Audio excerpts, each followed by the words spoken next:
Hello friends, இங்கிலீஷில் வெறும் 5 குட்டியான வேர்டை வச்சு 1000க்கும் மேற்பட்ட குட்டியான சென்டென்சஸை உங்களால் பேச முடியுமா அப்படின்னு கேட்டிங்கன்னா கண்டிப்பாக உங்களால் இங்கிலீஷில் பேச முடியுங்க.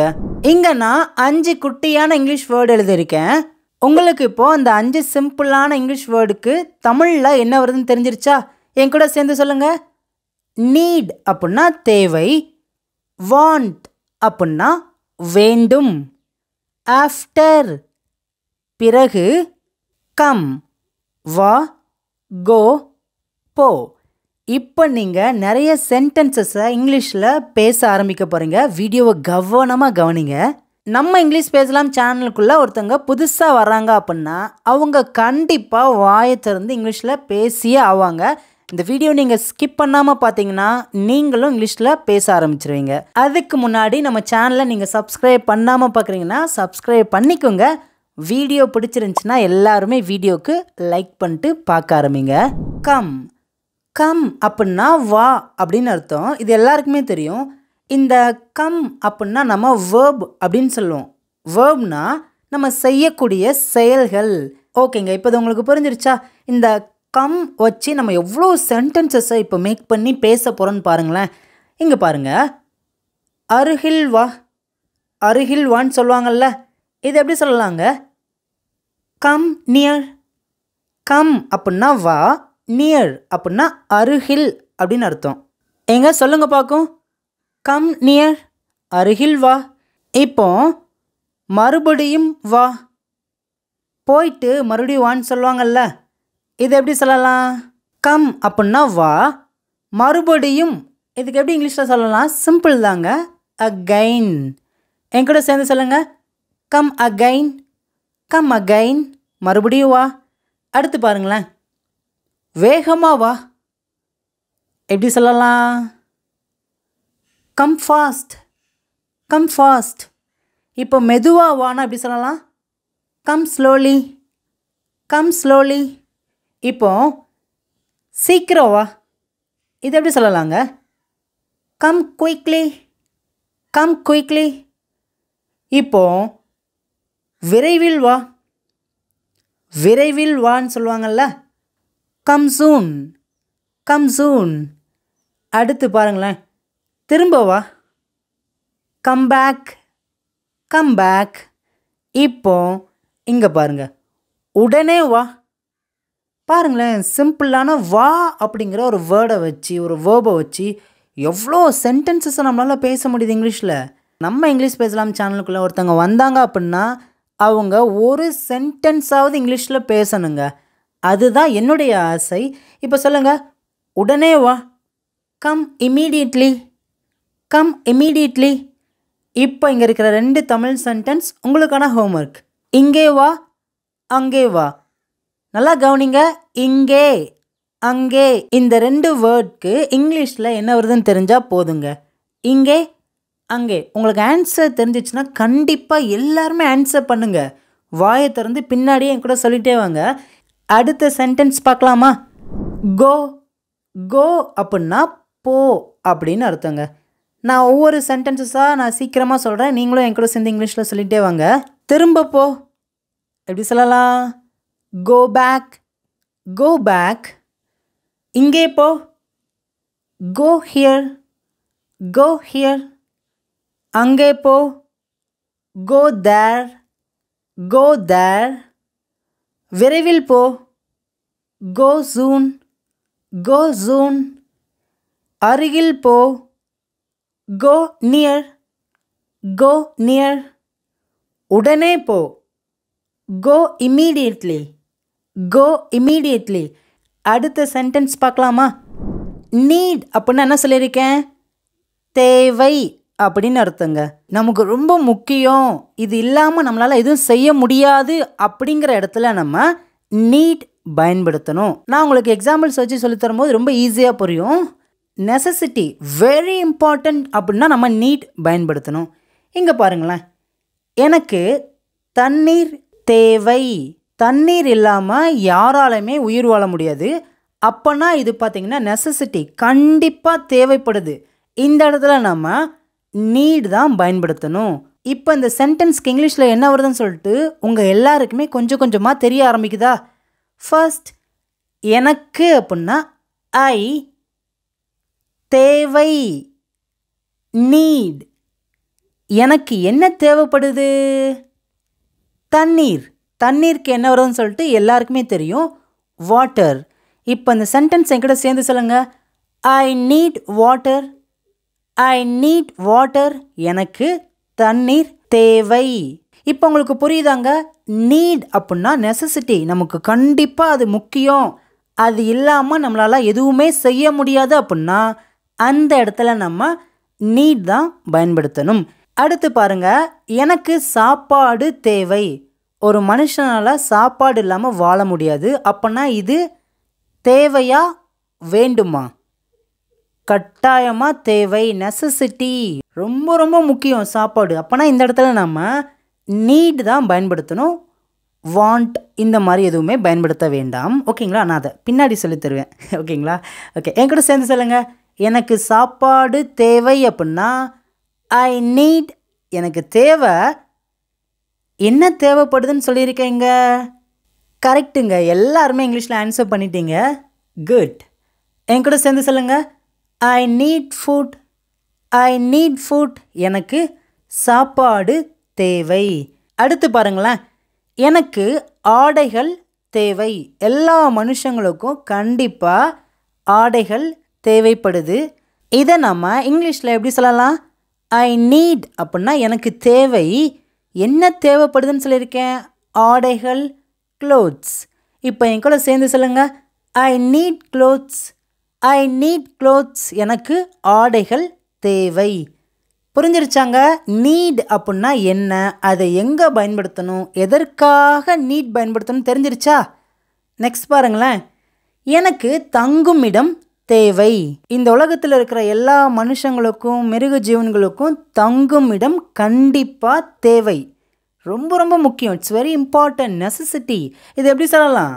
ஐ நீட், எனக்கு தேவை, என்ன தேவைன்னு சொல்லியிருக்கேன், தங்குமிடம், ஷெல்டர்.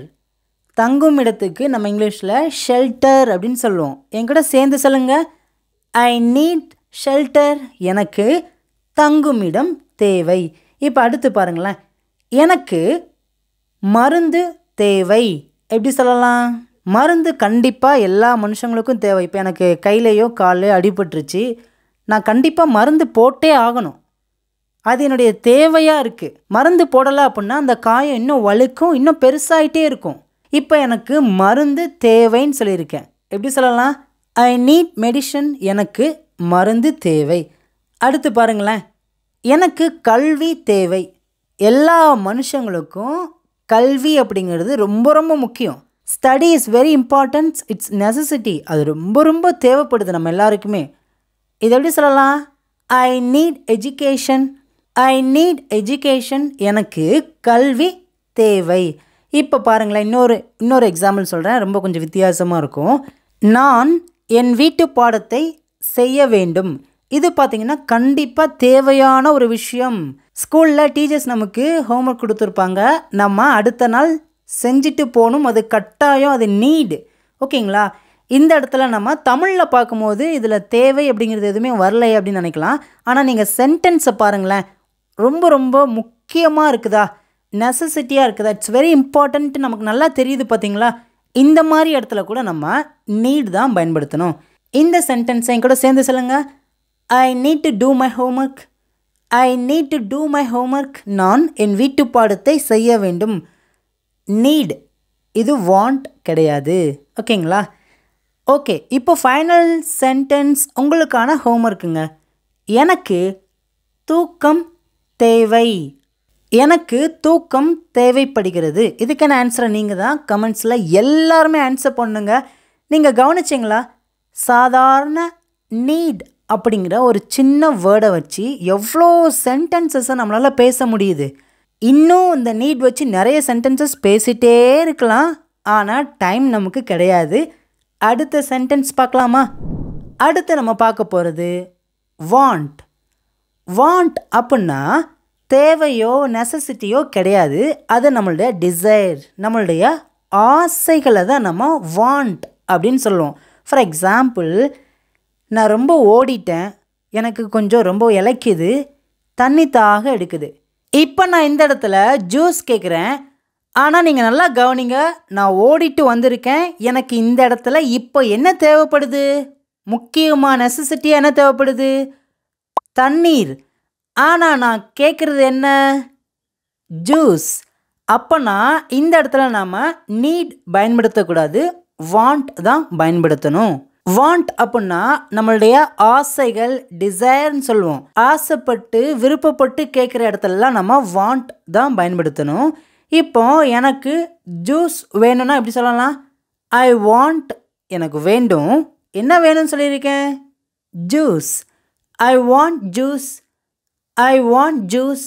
எனக்கு ஜூஸ் வேண்டும். இப்போ இந்த இடத்துல எனக்கு ஆப்பிள் ஜூஸ் வேண்டும். இதுக்கான ஆன்சரை நீங்கள் தான் கமெண்ட்ஸில் எல்லாருமே டைப் பண்ணி ஆன்சர் பண்ணுங்கள். அடுத்து பாருங்கள், எனக்கு பீட்சா வேண்டும். இந்த இடத்துல பீட்சாவை நம்ம ஆசைப்பட்டு விருப்பப்பட்டு கேட்குறோம், நம்மளுடைய டிசைர். எப்படி சொல்லலாம்? I want pizza. I want pizza. எனக்கு பீட்சா வேண்டும். அடுத்து பாருங்க, எனக்கு கார் வேண்டும். இது எப்படி சொல்லலாம்? I want car. I want car. எனக்கு கார் வேண்டும். இப்போ நான் ஒரு சென்டென்ஸை கொஞ்சம் பெருசாக எழுதுகிறேன். நான் நாளைக்கு படம் பார்க்க போகணும்னு சொல்லியிருக்கேன். இது பார்த்திங்கன்னா என்னுடைய நீட் கிடையாது, என்னுடைய ஆசை, டிசைர். இப்போ இந்த சென்டென்ஸ் எப்படி சொல்லலாம்? I want to go to the movie tomorrow. I want to go to the movie tomorrow. இப்போ எனக்கு பிரியாணி வேண்டும். இது எப்படி சொல்லலாம்? இதுக்கான ஆன்சரை நீங்கள் தான் கமெண்ட்ஸில் சொல்லணுங்க. இப்போ அடுத்து பாருங்களேன், ஆஃப்டர் அப்படின்னா பிறகு அப்படின்னு அர்த்தம். இங்கே நான் 5 சிம்பிளான தமிழ் சென்டென்ஸ் எழுதியிருக்கேன். எனக்கு பிறகு, இது எப்படி சொல்லலாம்? எனக்கு அப்படின்னா மீ அப்படின்னு சொல்லுவோம். பிறகு அப்படின்னா ஆஃப்டர். சொல்லுங்க பார்க்கும். Me after. மீ ஆஃப்டர் இப்படி சொல்லக்கூடாது, இது ஒரு தவறான sentence. After me. After me, எனக்கு பிறகு. அடுத்து பாருங்க, உனக்கு பிறகு. இது எப்படி சொல்லலாம்? After you. ஆஃப்டர் யூ, அவனுக்கு பிறகு. After him. After him. நீங்கள் கேட்கலாம், ஹிம் ஆஃப்டர் அப்படின்னு சொல்லலான்னு கேட்கலாம். அப்படி சொல்லக்கூடாது. ஏன் அப்படின்னா, ஹிம் அப்படின்னா ப்ரோனோன், ஆப்ஜெக்ட் ப்ரோனோன்னு சொல்லுவோம். எப்பவுமே ஆப்ஜெக்ட் ப்ரோனோன் அப்படிங்கிறது கடைசி தான் இருக்கணும், ஃபஸ்ட்டு வரக்கூடாது. ஓகேங்களா? என் கூட சேர்ந்து சொல்லுங்கள், ஆஃப்டர் ஹிம். இப்போ அவளுக்கு பிறகுன்னு அப்படி சொல்லலாம், ஆஃப்டர் ஹெர். ஹெர் அப்படின்னா அவளுக்கு அப்படின்னு அர்த்தம். After her. அடுத்து பாருங்க, அவர்களுக்கு பிறகு. After them. ஆஃப்டர் தெம், அவர்களுக்கு பிறகு. ஒருத்தவங்க சொல்கிறாங்க, மகாவுக்கு பிறகு நான் நிற்கிறேன், மகாவுக்கு பிறகு நான் வந்தேன்னு சொல்கிறாங்க. எப்படி சொல்லலாம்? ஆஃப்டர் மகா. ஆஃப்டர் மகா. இப்போ ராணி அப்படின்னு ஒருத்தவங்க இருக்காங்க, ராணிக்கு பிறகு அப்படின்னு அப்படி சொல்லலாம், ஆஃப்டர் ராணி. ஆஃப்டர் ராணி, ராணிக்கு பிறகு. இப்போ இந்த இடத்துல உங்களுடைய நேமை மென்ஷன் பண்ணி பிறகு அப்படின்னு சொல்லிட்டு கமெண்ட்ஸில் எல்லாருமே ஆன்சர் பண்ணுங்கள். என்னுடைய பேர் மகா. ஆஃப்டர் மகா. ஆஃப்டர் மகா, மகாவிற்கு பிறகு. இதே போல் உங்கள் நேமே மென்ஷன் பண்ணி கமெண்ட்ஸில் எல்லாருமே ஆன்சர் பண்ணுங்கள். இப்போ இங்கே இருக்கிற 5 சிம்பிளான தமிழ் சென்டென்ஸ் உங்களுக்கான ஹோம்ஒர்க். எனக்கு வீடு தேவை. எனக்கு கார் வேண்டும். எனக்கு பிறகு. திரும்ப வா. திரும்ப போ. இந்த 5 தமிழ் சென்டென்ஸ் நீங்கள் தான் இதுக்கு இங்கிலீஷில் என்ன வருதுன்னு சொல்லிட்டு கமெண்ட்ஸில் ஆன்சர் பண்ணணும். இன்னும் இது போல் நிறைய வீடியோஸில் நான் உங்களை பார்க்குறேன். தேங்க்யூ.